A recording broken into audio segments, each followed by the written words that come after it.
Just give him a nickel and let's get going. I think we should call an ambulance, sir.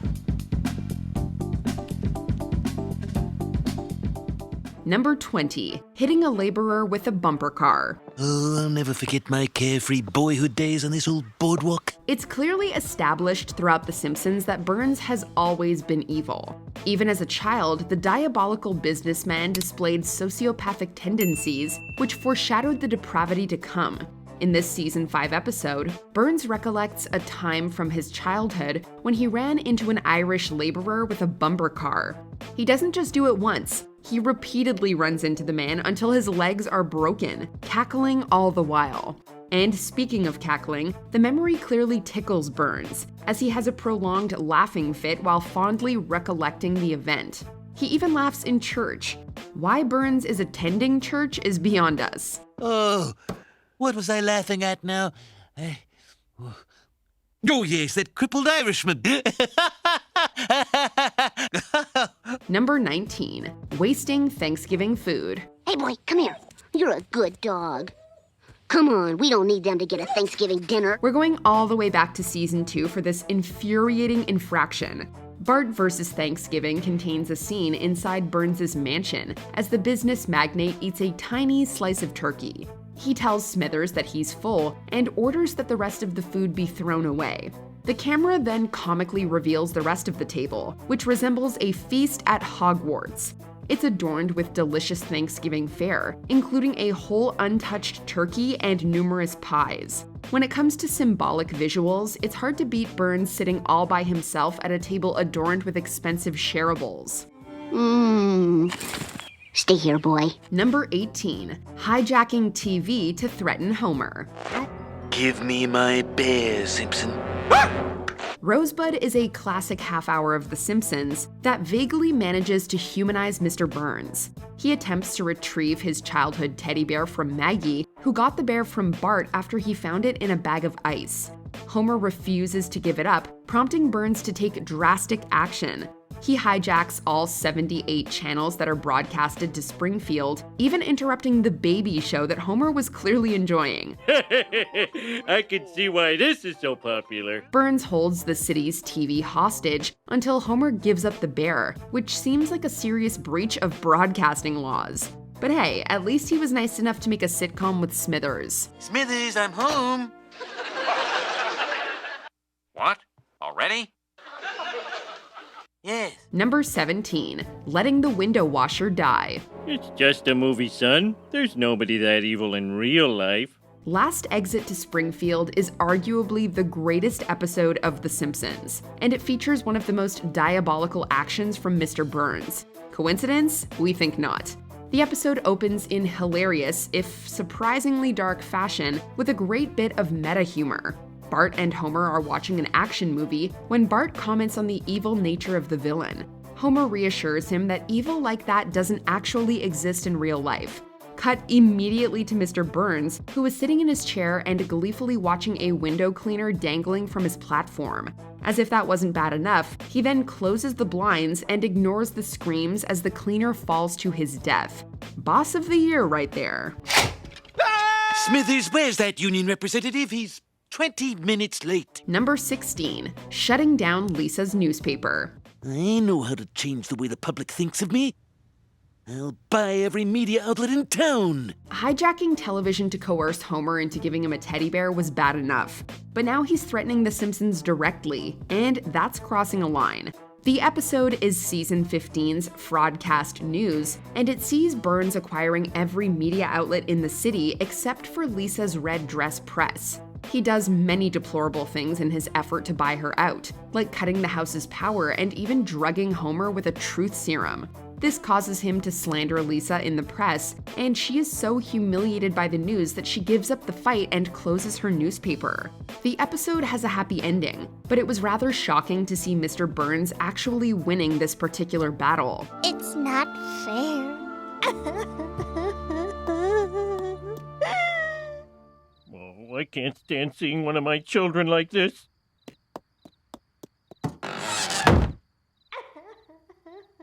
Oh, I can still hear her. Number 15, refusing to donate to the orphanage. Thanks, Flanders. I have to agree, That everything certainly... Huh? It's no secret that Mr. Burns is stingy with his money, so his lack of charitable donations doesn't come as a big surprise. But it's the method of his refusal that makes this particular instance so cruel. Burns mentions to Smithers that he will donate $1 million to the local orphanage when pigs fly. The comment alone is horrendous, as Burns could easily just donate that money and do a world of good to children in need. But just then, Homer's roast pig flies by the window. It's a long story. Despite seeing a pig fly firsthand, Burns still refuses to donate the money. It's not even that he can't, it's that he would prefer not to. That's a whole new level of evil. Will you be donating that $1 million now, sir? No, I'd still prefer not. Number 14, turning Mona into a criminal. You just made a very big mistake. You'll spend the rest of your life in prison. My asthma's gone! Listen to me breathe! One action from Mr. Burns changed the course of many lives. Mother Simpson is a wonderful episode of the show, blending the usual hilarity with an incredibly emotional and intricately woven story. Mona broke into Burns' laboratory as a political activist, and he in turn notified the police, turning her into a wanted criminal and forcing her to flee Springfield. This in turn left Homer without a mother. He's eventually reunited with Mona, but Burns strikes again and notifies the FBI of her whereabouts. But in one of the show's best endings, Chief Wiggum helps her escape, and Homer contemplates his life by staring at the stars. Burns is often satirically evil, but this time, we actually just hate him. There's nothing to be alarmed about, but could you take one last look at the family and join me in the kitchen? Number 13, kidnapping a soccer team. Why, that's a fabulous idea. Anything else you'd like? How about real lead in the radiation shields? Urinal cakes, maybe? Smithers, throw this at him. Mr. Burns is a terrible boss who treats his employees like dirt. Maybe even less than dirt. But as we learn in Season 5's The Last Temptation of Homer, those paid employees are the lucky ones. The Department of Labor visits Burns' power plant and finds countless infractions, including a missing Brazilian soccer team working in the reactor core. As Burns explains, the soccer team's plane crashed on his property. We found a missing Brazilian soccer team working in your reactor core. That plane crashed on my property. So, rather than helping them, he simply kidnapped the team and forced them to work, undocumented and very likely unpaid, inside a highly dangerous environment. Ain't that just like Mr. Burns? Number 12, keeping $1 trillion in aid money, then financing a dictatorship. Well, this is a kick in the knickers. Should we complain to somebody? No.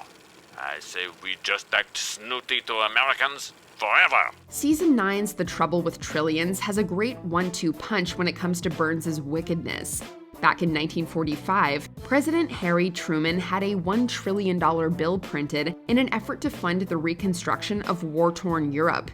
It was up to Burns to personally deliver the bill, but wouldn't you know it, he just kept it for himself. We know Burns is greedy, but leaving an entire continent decimated simply to boost his net worth takes that greediness to unfathomable levels. But that's not all. Burns then attempts to buy Cuba from Fidel Castro, but Castro simply steals the bill and banishes Burns. So not only did he prevent much-needed aid from reaching Europe, he indirectly financed a dictatorship with the money. And if it's a crime to steal $1 trillion from our government and hand it over to communist Cuba, then I'm guilty of that too. Number 11, dumping nuclear waste. Agent Malone, Environmental Protection Agency. Some Boy Scouts stumbled on your little game of hide the ooze. Now, we're not experts or anything, but we're pretty sure that there are some very stringent rules when it comes to disposing of nuclear waste. We don't think you can just, say, take it to the local park and stuff it in a tree, but that doesn't stop our old pal Burns.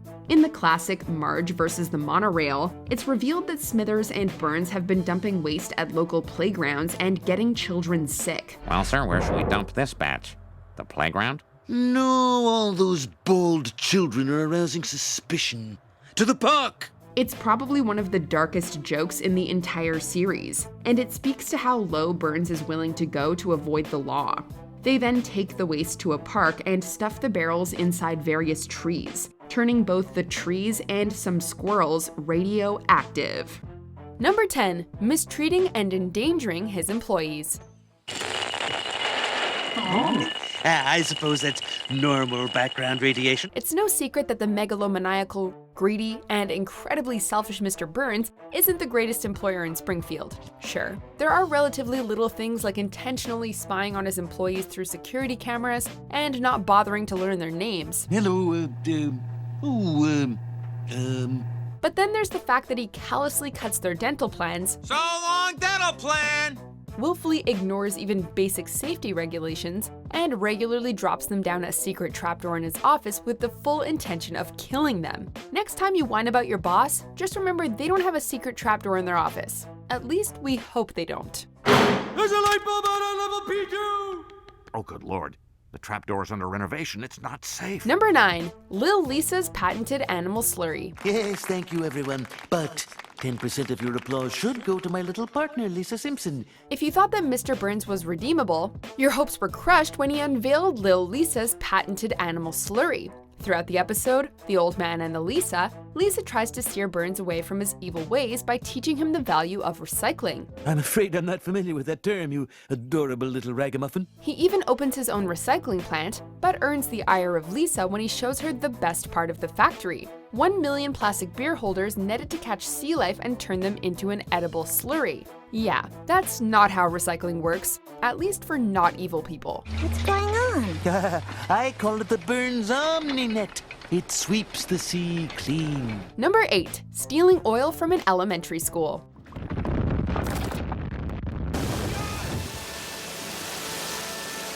Once he discovers that there's oil underneath Springfield Elementary, Burns immediately begins a slant drilling operation and steals the oil from the school. Not only is stealing the school's wealth despicable, but his actions result in consequences throughout Springfield. Nearby Moe's Tavern is closed because of dangerous fumes, some school staff is laid off, the Springfield Retirement Castle is destroyed, and Santa's little helper is injured when an oil stream annihilates Bart's treehouse. It's all a brilliant commentary on the total disregard of greedy oil tycoons and business magnates, and it shows that Burns will do anything, including destroying Springfield, for a profit. Oh, those wheels are squeaking a bit. Perhaps I could sell him a little oil. You twisted old monster! Number 7. Hitting Bart with his car and not caring about it.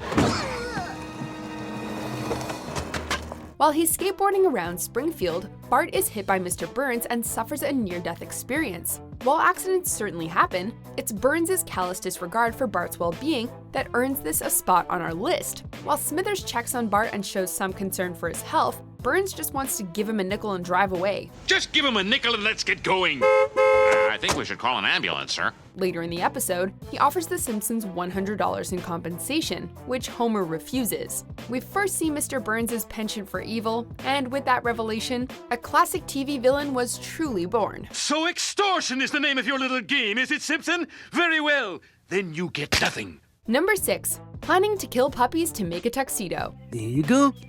There you go. The 6th episode, 2001 Greyhounds, was clearly influenced by 101 Dalmatians, not just in its title, but in the way Mr. Burns mirrors Cruella de Vil throughout the episode. When Santa's little helper fathers a couple of dozen puppies with a race dog, Burns and Smithers kidnap the young doggos so Burns can make a fancy greyhound fur tuxedo out of them. But a greyhound fur tuxedo would be best, so let's prepare these dogs. Kill 2 for matching. To be fair, he ultimately doesn't go through with the plan. On the other hand, he does bust out these gassing and firing Marge. After the Simpsons are faced with an expensive house repair, Marge gets a job at the plant to pay for the work. Burns immediately takes a liking to Marge, but she refuses his advances. You're fired! You can't fire me just because I'm married. Burns instantly fires her in response, and when she threatens to sue, he makes an inappropriate sexual remark and, a purring noise. You don't have to sue me to get my pants off. He's not only a disgusting boss, but a disgusting person in general. While much of Burns' evil is outlandishly exaggerated for comedic effect, this scene is uncomfortably realistic, especially when you take the modern Me Too movement into account. Come on, homie. Let's go before he fires you too. Number 4. Attempting to steal Homer in a crypt. And if if he's not sexually harassing Marge, he's trying to immure her husband inside a crypt. In the 14th season episode, C.E. Doe, Homer takes a course on successmanship, overthrows Burns, and becomes the head of the power plant. But the titular head of the power plant is now Mr. Homer J. Simpson. That's right. To take back power, Burns drugs Homer and attempts to bury him alive in the Burns family mausoleum. However, his plan is foiled when Homer simply walks over the tiny wall he has painstakingly erected. We get wanting to take back power, but sealing a person alive inside a tomb? Good thing he was too old and out of shape to build a proper wall. There you go. Number 3, trying to kill Grandpa and Bart. Burns is after me 'cause he wants the hellfish bonanza. In a 7th season episode, Burns and Grandpa become the only surviving members of a World War II infantry squad, the Flying Hellfish. The Flying Hellfish stole priceless paintings during the war, locked them away, and made a pact that the last surviving member would inherit the expensive artifacts. To become the last surviving member, Burns hires a hitman to kill Grandpa. Smithers, I want that man killed. And then, when Grandpa and Bart actually locate the paintings, Burns kicks Bart into a strong box, which in turn falls into the water. So long, Sarge. See you at the reunion in November. Burns clearly values money over everything else, including human lives. They're gaining on us, sir. We'll have to jettison something. It's been an honor to serve you, sir. Number 2, possibly murdering his mother. Mr. Burns can't stand talking to his mother. He never forgave her for having that affair with President Taft. There's not a whole lot of love between Burns and his mother. First, he abandoned her for a billionaire when he was just a child. We later learn that Burns holds a grudge against his mother for having had an affair with President Taft, and he eventually attempted to murder her by unplugging her life support system. However, the plan didn't work, and his mother tormented him for 5 more decades. That improvident lackwit, always too busy striding about his atom mill to call his own mother. That's bad enough, but in one episode, Burns references eliminating his mother for, quote, getting in his way. Cause of parents' death? Got in my way. That said, he has also stated that a lack of indoor plumbing caused her death, so we don't really know what to believe. Sorry about pulling the plug on you and all.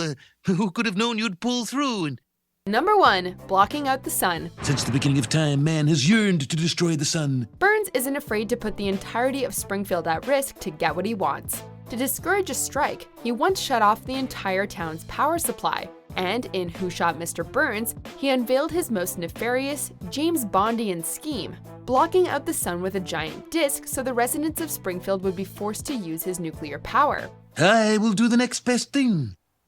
Block it out. While Burns has always been evil, this is the scheme that finally pushed Smithers over the edge. After voicing his displeasure with Mr. Burns, Burns fires him for insubordination. When even Smithers calls Burns insane, you get a feeling for just how truly evil the man can be. Mr. Burns was the closest thing I ever had to a friend. But he fired me, and now I spend my days drinking cheap scotch and watching Comedy Central. Oh dear God. Did you enjoy this video? Check out these other clips from WatchMojo and be sure to subscribe and ring the bell to be notified about our latest videos.